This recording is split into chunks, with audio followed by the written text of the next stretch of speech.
Bà lấy dương một to lùm hạt ở sơ cô bỏ dưỡngคือ limit x hetero 2 làលើ3 bà này rưទី2នៃ3កតាឲ្យ pi នៅលើ3ដក x ហើយលើឲ្យ sin កតាឲ្យ x ដក pi លើ3បាទអញ្ចឹងអ្វីយើងត្រូវតែធ្វើគឺយើងជំនួសវាសិនមានថា x hetero pi នៅលើ3យើងជំនួសកន្លែង x បាទដល់ពេលជំនួសកន្លែង x វាបាន pi នៅលើ3 pi លើ3ដក pi លើ3គឺវា0គុណនឹងគ្រឹះទី2នៃ3នេះគឺវា0ដែរអញ្ចឹងខាងលើស្មើ0ហើយជំនួសបាទ pi នៅលើ3នេះជំនួសកន្លែង x នេះមកដក pi នៅលើ3ដក pi លើ3គឺបាន0អញ្ចឹងsin 0ស្មើ0ដែរបាទអញ្ចឹងវាចូលរៀងមិនកំណត់0នៅលើ0បាទអញ្ចឹងនៅក្នុង limit នេះយើងអាចគណនាវាបានដោយសារវាអត់មានរូបមន្តអញ្ចឹងយើងអាចប្រើតាមរបៀបតាងមានថាយើងតាងយ៉ាងម៉េចឲ្យខេតតំណឹងហ្នឹងគឺវាខេតរ0បាទឥឡូវមុននឹងយើងតាងខ្ញុំសូមចាប់ដកមានថាចាប់ដកជាកតាសិន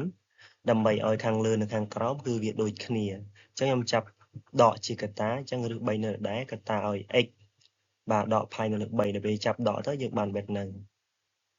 បាទដល់ចូលលក្ខណៈបែបនេះហើយយើងឃើញយើងអាចតាងវាបានឥឡូវខ្ញុំសូមតាងបាទ t ស្មើនឹង x ដក pi នៅលើ3មានថាតាំង t ស្មើនឹងកន្សោមប៉ុណ្ណេះបាទ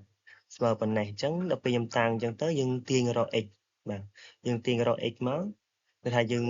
បោះដក pi លើ3មកខាងនេះមកវាស្មើវាទៅជាបូក pi នៅលើ3អញ្ចឹង x របស់យើងស្មើនឹង t បូក pi នៅលើ3បាទដល់ពេលដល់ករណីហ្នឹងហើយគឺថាបើ x នេះវាខេតរ pi នៅលើ3នោះនាំឲ្យតេខេតរ0ហើយបានតេខេតរ0បាទអញ្ចឹងយើងយក pi នៅលើ3នេះយើងជំនួសនៅកន្លែង x នេះគេថា pi លើ3ដក pi នៅលើ3អញ្ចឹងវាស្មើ0អញ្ចឹងនាំឲ្យតេខេតរ0អញ្ចឹងយើងអាចបដូរកន្លែង x នេះបានណាបាទឥឡូវខ្ញុំអាចបដូរបានមានថា limit ចឹងបាន limit ថ្មីមួយទៀតគឺ t ដកខេតរ0បាទនៃដកឬទី2នៃ3បាទកន្លែងនេះជំនួសឲ្យ t ដោយសារ t របស់យើង